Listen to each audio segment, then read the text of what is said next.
Taylor Builders is a commercial construction company based in Townsville. We do commercial construction, we do aquatic construction.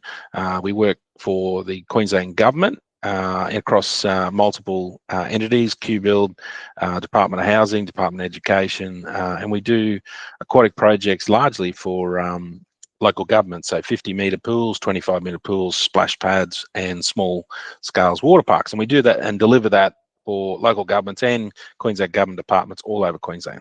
Okay, so that's a lot of tendering. Before Tenderfy, what was tendering like for your team? When I came into the business about 4 years ago, what I found was very labour intensive. So initially, when I first come in, it was largely focused on price, first past the post, and then Queensland government and local government started focusing on non-price being a large part of the scoring of tenders. So trying to get that non-price improved was always something that we'd got feedback from unsuccessful tenders around why we didn't get tenders, but trying to focus on that was always quite difficult because we just didn't have a large capacity within our team.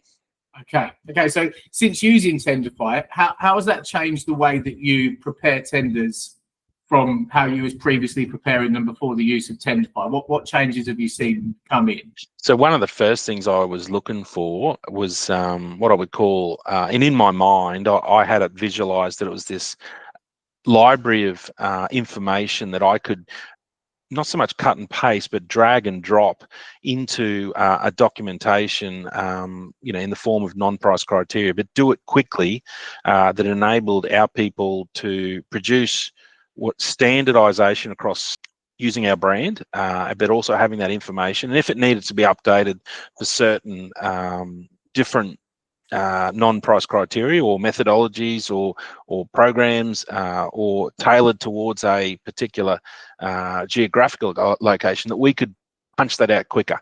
So I had an idea of what it was, but I didn't know how to put all that together. Okay. So do you have a sense of how much time you've saved, or you do save on each tender now through the use of Tenderfy? I could easily say, particularly on the smaller tenders, it wouldn't be unrealistic to say it'd be north of 50%. On the larger tenders, I still think it's probably north than 50%. So in some respects, it has probably cut it in half. And I think we're still on an evolution and on a track to improve that. But it gives us an ability now to not miss anything. In the past, we'd say, oh, do we have a chance to actually get that? Oh, maybe we don't have enough time to put that together. I think the congestion at times is Queensland government will procure in big batches. So there's 10 tenders at once, and then you're trying to pick off which ones you can do. Well, I think now we can have an opportunity to probably do them all. Price is still a large part of it, and that's hard trying to chase up subcontractors. But we are now not having the battle around the non-price and whether we can put it together. It's now around making sure our subbies are getting stuff around that. So we actually have a different problem to deal with. Okay. Do you still miss opportunities, Cameron, or do you feel that you're not actually missing any opportunities now with Tenderfy, unless it's out of choice?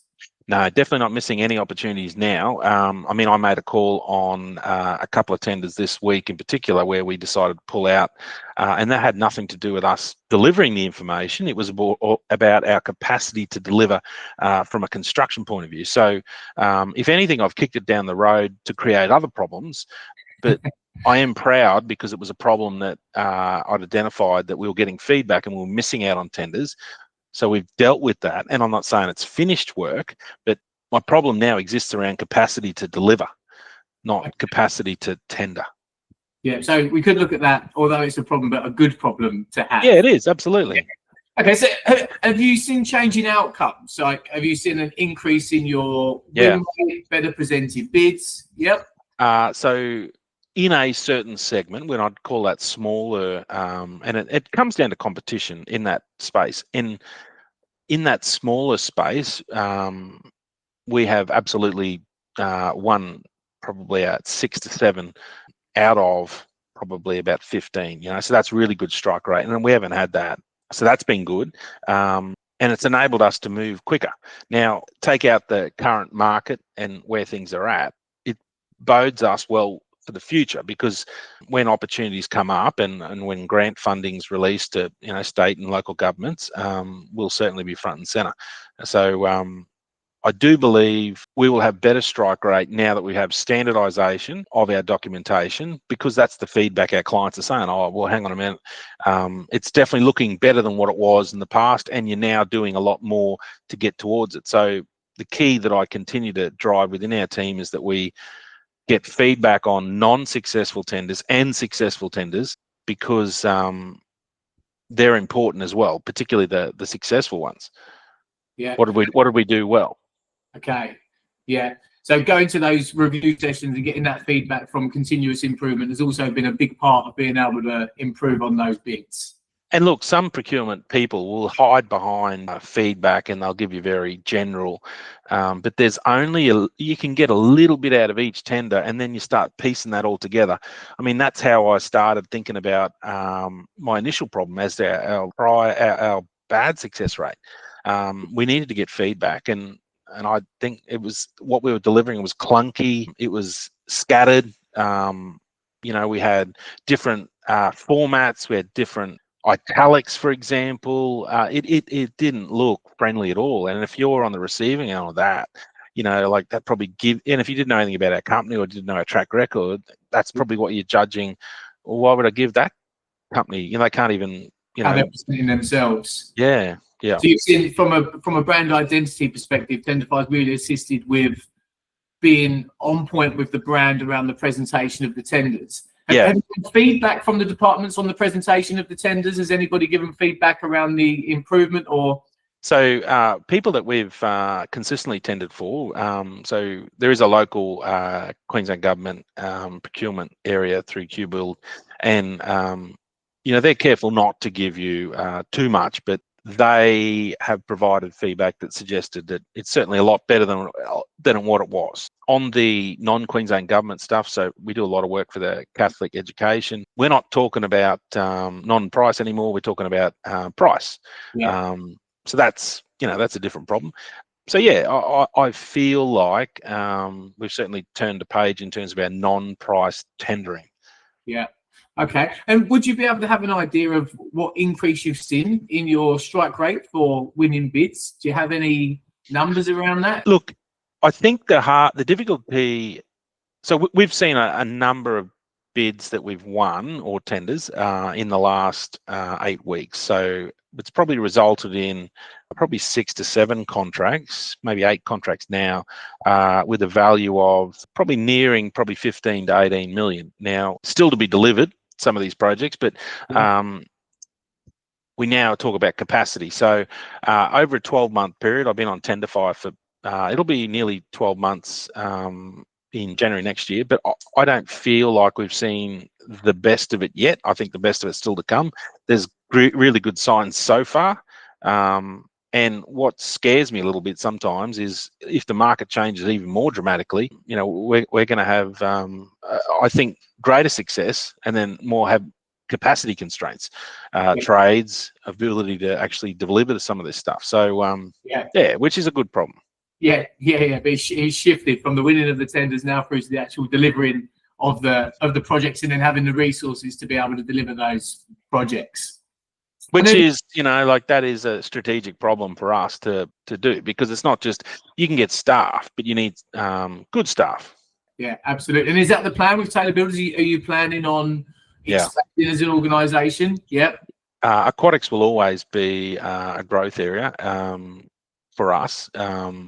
Being able to deliver that through Splashtacular, which is another arm of us, and TP Aquatics. But then, we've just recently kicked off another entity which specialises in plant room maintenance, and we've used some branding around that on the basis of what we delivered and understood through Taylor Builders on Tenderfy. And we've done that separately, but I want to be able to bring those into Tenderfy eventually as well, because I think it's important. That particular area is a growth area for us as well. Brilliant. And then from a team and experience perspective, how has Tenderfy impacted the overall team for the ability to be able to collaborate and work on tenders? Have you noticed a difference across the team? So one of our individuals has been with the company for 30 years, and I would say she was a little bit skeptical at first, but once she started realizing this was actually an improvement for her role and to make her pump out things, so she can work now independently, particularly on smaller tenders, and push it out, and with little input from other people within the team. On the larger tenders, there could be 3 or 4 of us collaborating, and so we generally start with somebody identifying, what are the key components, and they almost run that tender, and then the rest of us provide input and certain things, and add it within Tenderfy that allows us to see it. So we do use the tool within Tenderfy that allows you to almost give each person a work item, and then they can complete the work item. So then that person's actually tracking the completion of those activities for the whole of the tender. Okay, so for the assigning of tasks, you're using Yes. Tenderfy for assigning out tasks across that tender and being able to track those tasks that are getting assigned out. Yeah. Oh, brilliant. And then day to day for yourself, Cameron, is there one area that's been the biggest change for you personally since using Tenderfy? So I still am very hands-on with the tender responses, and that's twofold. So it's number one, to make sure that we get better outcomes, but number two, I want to see the quality that's going out the door. Yeah. My review of the tenders now is a lot less. I'm still writing a fair bit of it myself, but I play a small, probably a lesser part than what I used to, and my part is certainly a lot faster than what it was. Because of the ability to, grab information quickly and put it in there. There's things that I want to see, so then I'll work on it and put it in there. We're certainly not 100% there in terms of, but like part of that is that we'll always be on a continuous improvement around tender responses and our tender documentation. Brilliant. So if another company was to ask you, but not a competitor, but if another company was to ask you whether Tenderfy was worth it or added value, what would your response be? Oh, and I think I've said that to you multiple times. The worst thing I can do is tell other construction companies that are similar to us in our similar field to, hey, go and talk to Tom about Tenderfy, because that's the last thing I want. But for a small business, our resources aren't endless. Within our office staff, it's less than 10 people. It's most times it's 5 to 7. So we don't have endless capacity. There's a lot of project management that goes on a day-to-day basis. And, tendering for work is sometimes like fishing in a estuarine creek. There's not many fish, so you've got to get those lines out there and try and get as many bits of bait out there to try and get it. So for us in a small business, this has enabled us to do a hell of a lot more than what we could have done. And I hate not having the opportunity to tender for work. I used to think of it as it wasn't a numbers game. Well, absolutely, it is a numbers game. The more that you put out there, the more chance that you have, the higher success rate you will have.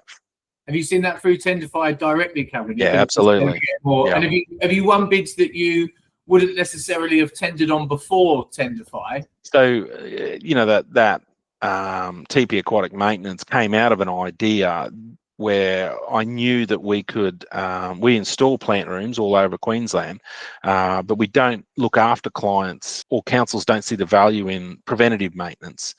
So that idea was born out of that. And then there was a tender that came up for that particular area that I was looking at, and we managed to score a 2-year contract plus a 2-year option. So that helps. Would we have tendered for that in the past? Probably not. But it was also, key strategy, but also having the right documentation and being able to put that in at the right time. A lot of inputs into that. However, a lot's, sped up through the use of Tenderfy. Okay. So do you feel that Tenderfy has definitely given you a competitive edge? Definitely. Yeah. Within certain markets, I think it's now enabled us to be elevate in terms of our quality and what we're putting out. But also, I'm not happy that I won't be happy. I'll be always trying to improve, because it worries me at times that procurement policies change, thought processes. So it's always going to be reevaluating. But certainly, I think we have an edge at the moment. To what extent, I'm not sure. But I think that edge is being able to push information out the door quicker than what it was before. Yeah, a lot faster. It's back to that continuous improvement part, right? Like you've got to stay ahead. You've got to always be looking to continuously improve with each bit. So looking ahead for the group's growth and plans for the future, how do you see Tenderfy fitting into those plans for the group's growth? Well, one of the things that because we've been on from very early was that any feedback we provided, our ability, because we're across 4 entities, our ability and the conversations that you and I'll have in the future is how do we bring those entities in there and make sure that we can continue to have separation of brands, but also being able to have consistency of brands and all of that standardization within that full suite of Tenderfy. So that'll enable us to independently tender from one office with 4 different brands. Yeah, brilliant. That's spot on. I'd like to say thank you for that, Cameron, as one of our early adopters and the input you had directly into the platform, specifically in the early days. Some really good features, even the ability to be able to assign the tasks out from the notes. I remember that come directly from you. But as of late, we've not had as many conversations around the improvement of the platform because you've been off as you've been winning bids. You've kind of passed the baton on now to our newer customers who are having more inputs directly into the platform. But on that, because that's a shared value that Tenderfy have, is continuous improvement, and you've always been, continuous improvement is something you've always been looking towards. What would you like to see come from the platform? What type of features or what direction would you like to see the platform go to be able to assist you with that continuous improvement moving forward? Look, it's a tough one. Enabling us to respond to subtle changes, with Queensland government's probably the key. There is a number of different ways that clients, whether it's Queensland government, local government, ask you to respond in tender documents. Being able to anticipate what that is or understand what it is. Like, I get the feeling some councils use this form, some councils use that form. All different templates. It's a hard one. Look, I feel like there's a lot of tools within Tenderfy now that have helped us. But like the work around the AI has been helpful too. The folders have been really helpful because that was something that I sort of talked to you about. Hard one to ask, Tom, eh? Hard one to answer. I don't know.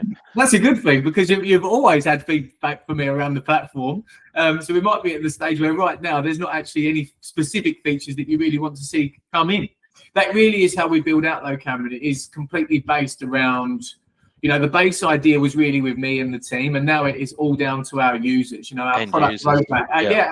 That's who Tenderfy's for. Like, literally, our product roadmap now is built out around our users and the input those users have directly into the platform. And that's something, regardless how we scale, I never want that to change. I think that direct communication with customers is key to being able to provide a platform that is actually really useful and not just, random stats of time saved because time saved, this is for me personally, time saved is great to be able to say, oh yeah, we saved 50%. But if you save 50% time and your strike rate goes down, that time saved useless. You've also got to have a better quality output of bid that's leaving the platform. So while in the early days, a lot of focus was on time saved, I think a lot of focus internally now is moving towards actually improving the quality of those bids and not worrying so much about how much time it saves, more about ease of use and does it improve the bid that's leaving that organisation. So that bit you touched on too, and that's that stage that we're at now. Like, we have the standardisation, that's a tick. We have the ability to pump it out quick, that's a tick. Now it's more about making sure that our responses are exactly what they are after. So maybe that's what what I'm looking for from the end platform now is that that I can get that, and that could be through the AI, the use of AI checking or, So I think that's what it is. I think it's now just improvement. So, Cameron, with your responses, do you use Ray to prompt the responses when you're looking through? Yeah. And look, and you won't like me saying this, but it's a combination of ChatGPT, Copilot, and Ray, and it's, you know, so we've been on an AI journey ourselves to try and make sure that we find ways, and we're using AI only to increase productivity and also capacity. You know, so we use it to look at documentation, draw out information from documentation, and then enable us to respond to tender responses to do that. You know, and some of that stuff we wouldn't have been able to do, or we could have done, or it would shoot up a lot of time. So yeah. Well, thank you very much, Cameron. If people want to find you, because I know you guys do amazing work, and that is our why, helping good businesses win great work. And I like to think we've really achieved that goal with Taylor Builders. How can they find out more about Taylor Builders or contact you directly? Yeah, you can jump on our website, taylorbuilders.com.au. You'll also see links to our other businesses, which TP Aquatics, you know, so we are masters in building commercial construction, commercial aquatic centres. And you'll also see links there to Splashtacular, which is the importation of play gear and water play gear, largest manufacturer of water play equipment in America, which we import directly into Australia. Brilliant. Thank you very much for your time, Cameron. I really appreciate it.